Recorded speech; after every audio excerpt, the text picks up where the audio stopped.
Earlier at speed skating, welcome. Nice to be here. I've done 13 Olympics. There's something going on in this country. I've had mail before, but never like this. In the streets, you've been at the venues, the television ratings, theaters across the country. I'm not sure Canadians know how to express this.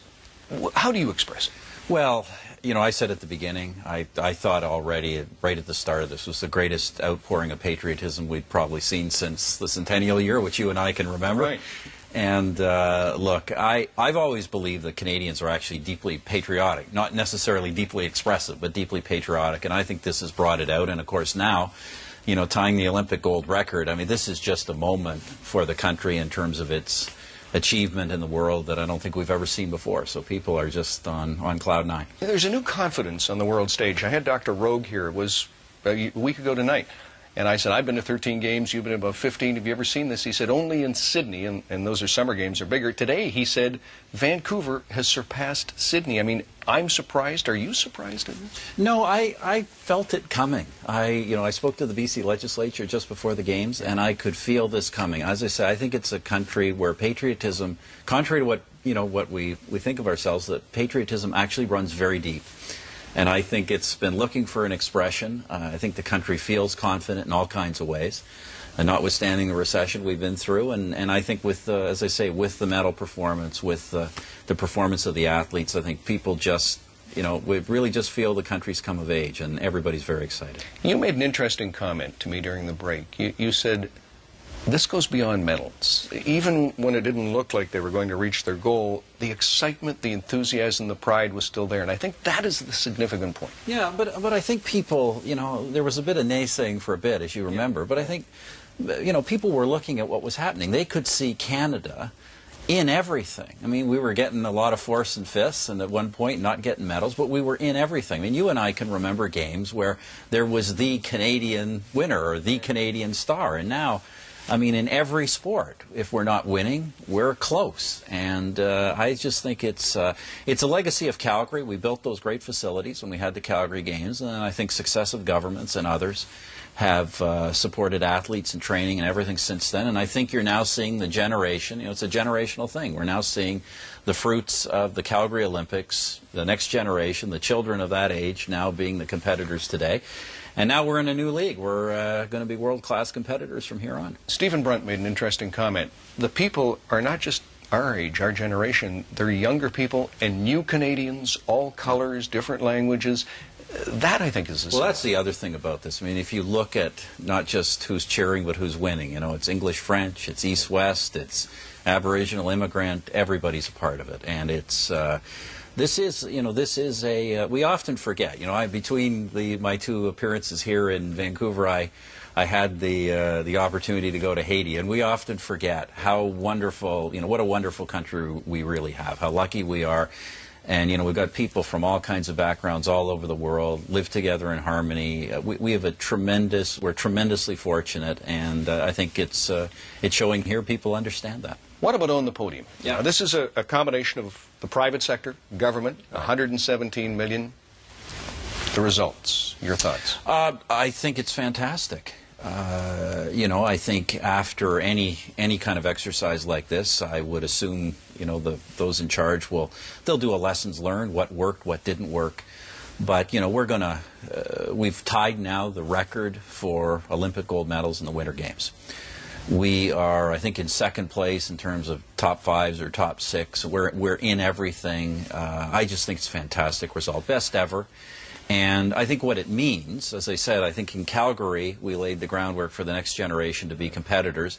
Now I think the next generation is really all about being on top and staying on top, and that's going to be the challenge, and I think we can do it. And the challenge is funding. I mean, I talk to athletes and officials. They're concerned that it could dry up, both in the private sector, the federal government sector, as they head to London this summer and the next winter in Sochi.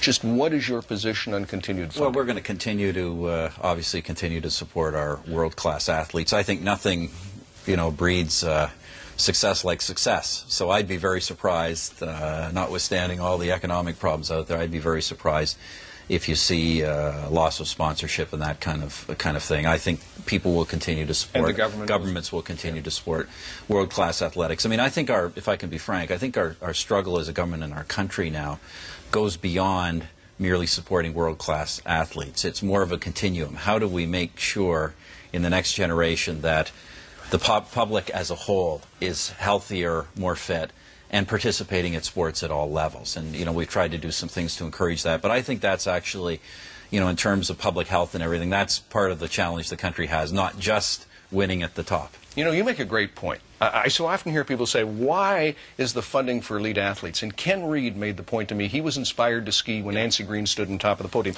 There is a trickle-down effect. There is, but we need more of it. We need more. As you know, in younger Canadians, fitness levels have been declining over the past few decades, and it is a real concern. So we're trying to do some things to encourage. We've put in a fitness, you know, a sports tax credit to encourage kids to get involved. But no doubt, having now a range of icons in all kinds of sports will inspire kids to go into all kinds of things. You know, as you know, I'm a huge hockey fan, but encourage kids to do more than just hockey now, and I think that's important for our country. You bring up a great point. I know you want to talk hockey. We'll talk hockey in just a minute.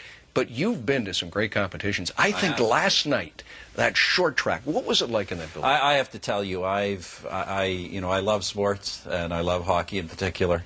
But that relay, men's relay short track, that was the most exciting event I've ever been at in my life. I think I almost had a heart attack before it was over. It was just electric, and you couldn't. I mean, you guys are doing a great job on the air. I watched it later, and you can't get the atmosphere and the excitement of being there and seeing what's going on the full ice. It was just fantastic. It was great to see the strategy too. You could see how they were playing it in order to, you know, deliberately hanging back, and it was just fantastic moment. Prime Minister, a very serious question. The question the nation has been waiting to hear the answer to. You were at curling today. What do you think of those Norwegian pants? Well, that's a tough one. I guess it's a new meaning to the expression "we beat the pants off them." Look, all I'll say is this: not only do I not expect any of my fashion advisors to urge me to do that, I think my wife has already warned me I could be a single man again if I'm seen in those. So. I know your schedule's busy. We got one final question. You love to talk hockey. Yeah. United States, Canada tomorrow. Well, we should win. Man for man, our team is the superior team. But let's not kid ourselves. The most consistent team in this tournament to date has been Team USA. So our guys have to come ready to play 60 minutes, every man. If we do that, we will win, and we should win. You'll be there? I will be there. That one I'm not going to miss. Believe me, I've been doing a lot of great stuff. I ain't missing that one. Prime Minister, thank you. Yeah, thanks, Brian. A pleasure. Enjoy the rest of the games. We'll take a break, and that big game coming up tomorrow, the United States and Canada. We roll on from the West Coast with more after this.